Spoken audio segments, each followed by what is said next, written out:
Assalamualaikum warahmatullahi wabarakatuh. Perkenalkan, nama saya Arif Widantiko. Saya dari program studi kriminologi kelas 4A. Baiklah, dalam video kali ini saya ingin menjelaskan kelompok teroris atau jaringan terorisme, yakni Majelis Mujahidin Indonesia atau yang disingkat dengan MMI. Majelis Mujahidin Indonesia berdiri sejak tahun 2000. Institusi ini memiliki tujuan ingin menerapkan formalisasi syariah Islam di Indonesia pada khususnya. Adapun tokoh kunci pada Kongres Pembentukan Majelis Mujahidin Indonesia adalah Irfan S. Awas dan Abu Bakar Ba'asyir, yang pernah dituduh sebagai pimpinan spiritual Jemaah Islamiyah jaringan Al-Qaeda di Asia Tenggara. Akan tetapi gagal dibuktikan oleh pengadilan Indonesia. Penggagas lahirnya MMI ini adalah para pemuda aktivis Jogja di awal tahun 80-an yang telah bebas setelah bertahun-tahun dipenjara oleh pemerintahan Orde Baru. Pada kala itu, Orde Baru cukup keras membasmi gerakan yang dianggap radikal, termasuk gerakan Islam yang ingin menerapkan syariah Islam di Indonesia. Ketika Orde Baru runtuh pada tahun 1998, hal ini membawa angin segar bagi umat Muslim di Indonesia. Gerakan Islam yang semula underground pun bermunculan. Hal ini ditandai dengan banyaknya organisasi Islam yang lahir seperti MMI, Front Pembela Islam atau yang dikenal FPI, dan Laskar Jihad. MMI sendiri di Indonesia seringkali dianggap sebagai suatu institusi yang intoleran di masyarakat. Dengan tujuan menerapkan syariah Islam, ada kesan di masyarakat sebagai suatu hal yang seram seperti potong tangan, cambuk, rajam, dan lain-lain. Visi, misi, dan metode perjuangan Majelis Mujahidin Indonesia. Majelis Mujahidin Indonesia mengusung adanya visi formalisasi syariah dalam kehidupan umat Islam di Indonesia secara kafah. Adapun misi dari MMI adalah berjuang menyatukan potensi dan kekuatan mujahidin agar syariah Islam menjadi sumber rujukan tunggal bagi sistem kebijakan kenegaraan Indonesia dan dunia. MMI berusaha mewujudkan cita-citanya melalui dua cara, yakni dakwah dan jihad. Dakwah diartikan sebagai upaya pembelajaran dalam menerapkan syariah Islam, sementara jihad diartikan sebagai usaha yang serius untuk menerapkan syariah Islam.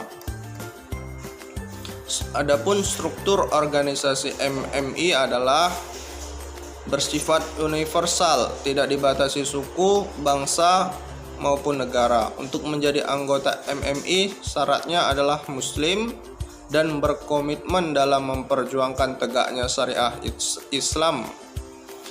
Kepemimpinan MMI mengadopsi pola separation of power. Artinya kekuasaan eksekutif, legislatif, dan yudikatif terpisah, sejajar, dan setara. Pola kepemimpinan mereka disebut kepemimpinan kolektif, di mana tidak ada person yang memiliki kekuatan mutlak. Semangat menegakkan syariah Islam. Setidaknya ada beberapa alasan mengapa munculnya tuntutan penerapan syariat Islam di MMI, termasuk juga di organisasi-organisasi Islam lainnya. Di antara beberapa alasan tersebut ialah adanya anggapan bahwa Islam merupakan agama yang sempurna yang telah mengatur cara hidup pemeluknya secara total. Maka dari itu, Islam harus dijadikan sebagai satu-satunya rujukan dalam memecahkan permasalahan, termasuk dalam urusan negara. Ada banyak slogan organisasi Islam terhadap adanya syariah Islam ini, seperti selamatkan Indonesia dengan syariah, kemudian penegakan syariah melalui institusi negara merupakan satu-satunya jalan untuk keluar mengatasi kemulat bangsa. Pandangan tokoh bangsa. Menurut Buya Syafi'i Ma'arif, salah satu penyebab maraknya fenomena penerapan syariah Islam adalah kegagalan negara dalam mewujudkan cita-cita kemerdekaan. Dalam artian tegaknya keadilan sosial dan terciptanya kesejahteraan yang merata bagi seluruh rakyat Indonesia.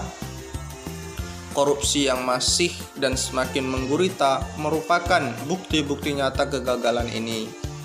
Namun, bagi Buya Syafi'i Ma'arif, karena latar belakang pengetahuan kelompok tersebut yang sangat dangkal tentang peta sosiologis Indonesia yang memang tidak mudah, maka mereka menempuh jalan pintas bagi tegaknya keadilan, yakni dengan melaksanaan syariat Islam melalui jalur kekuasaan.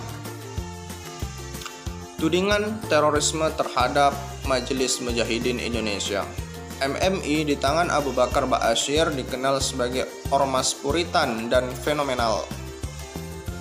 MMI mendapatkan simpati masyarakat karena peranan mereka dalam melakukan sejumlah aksi yang frontal yang mengatasnamakan jihad dan amar ma'ruf nahi mungkar. Selama 2 periode di bawah kendali Ba'asyir, MMI selalu menunjukkan taringnya. Mereka selalu berada di garda terdepan untuk mengawal pencegahan anti kemaksiatan, minuman keras, aliran sesat, dan dukungan moral atas trio bomber Bali, Amrozi, Imam Samudra, dan Mukhlas. Sejumlah simpati yang ditunjukkan Ba'asyir terhadap beberapa aksi terorisme di Indonesia kerap membuat MMI dituding berada di balik layar. Akibatnya, keluar masuk jeruji besi bukanlah hal yang asing bagi Abu Bakar Ba'asyir, baik untuk kepentingan penyelidikan maupun hanya sebatas sangkaan terhadap dirinya. Itulah sedikit penjelasan saya mengenai organisasi Islam Majelis Mujahidin Indonesia. Sekian, terima kasih, semoga bermanfaat.